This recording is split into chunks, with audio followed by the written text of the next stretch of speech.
Hello po mga kabayan, Pinoy Green na naman nagbabalik. Nandito tayo ngayon sa gilid ng daanan, nakaupo tayo. Susunduin ko pala yung misis ko kasi nauna akong umuwi sa kanya. So nandyan siya nagtatrabaho mga kabayan yung sa likod natin. Yan yung daycare center. Bali mga 10 minutes siguro pauwi na din siya. So medyo malakas yung hangin ngayon. Tapos summer pa ngayon. Medyo makulimlim yung panahon mga kabayan. Papakita ko sa inyo dito yung lugar dito banda. Ayan, ito yung lugar dito mga kabayan. Napaka-presko at saka nakaka-relax dito ang tambay. So dito tayo nakaupo. Tapos malakas lang yung hangin, medyo malamig siya. So maalon yung dagat. So ito yung paligid nila oh. Talagang napakatahimik. Wala talagang katao-tao sa labas naglalakad. Puro lang sa loob ng bahay kasi malamig dito kahit summer.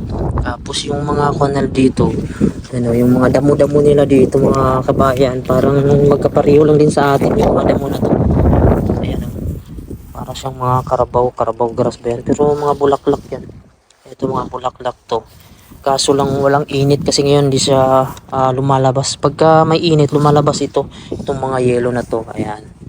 So ito yung paligid natin. Tingnan niyo naman yung mga bahay doon, oh. Ayan, nakukulay. So ayan, may dumaan pa dito na kumuha ng bata. So dito kasi nilalagay nila yung mga anak nila pag nagtatrabaho sila. So ito yung paligid natin. Ayan, ito yung mga bahay dito. Halos walang katao-tao sa labas, no? Talaga sila dito mahilig magtambay pagka ganito yung panahon, masungit, malakas yung hangin. At saka napakatahimik mga kabayan, no? Tingnan nyo yung paligid natin. Walang katao-tao. So dyan nagtatrabaho yung misis ko.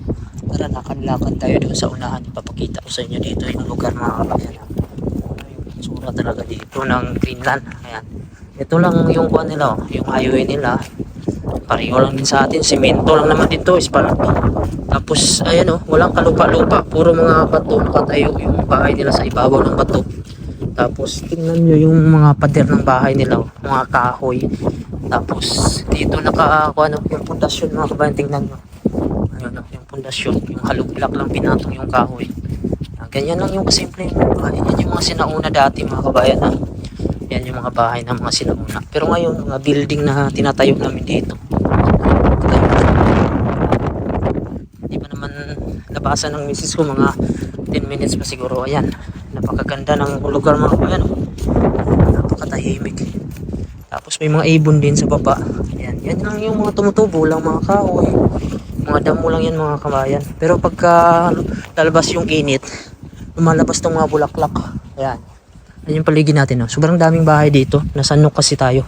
Ayan oh, ganda pa yung bahay doon. Oh. Napakakulay. Oh. Ayan. Yan yung mas mga bahay.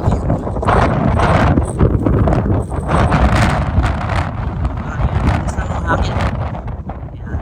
Tapos baba may cemetery. Doon yung bahay namin sa unahan. Tapos ayun na yung misis ko lumabas na. Tara, susunduin ko na siya mga kabayan. Punta tayo dun sa sasakyan. Ayun na sila sa loob. So ayan. So yun na mga kabayan, hanggang dito na lang yung aking video kasi pupunta na ako sa sasakyan. Susunduin ko na yung misis ko at uuwi na kami. Sobrang malakas lang yung hangin. At maraming salamat po at God bless po sa inyo lahat.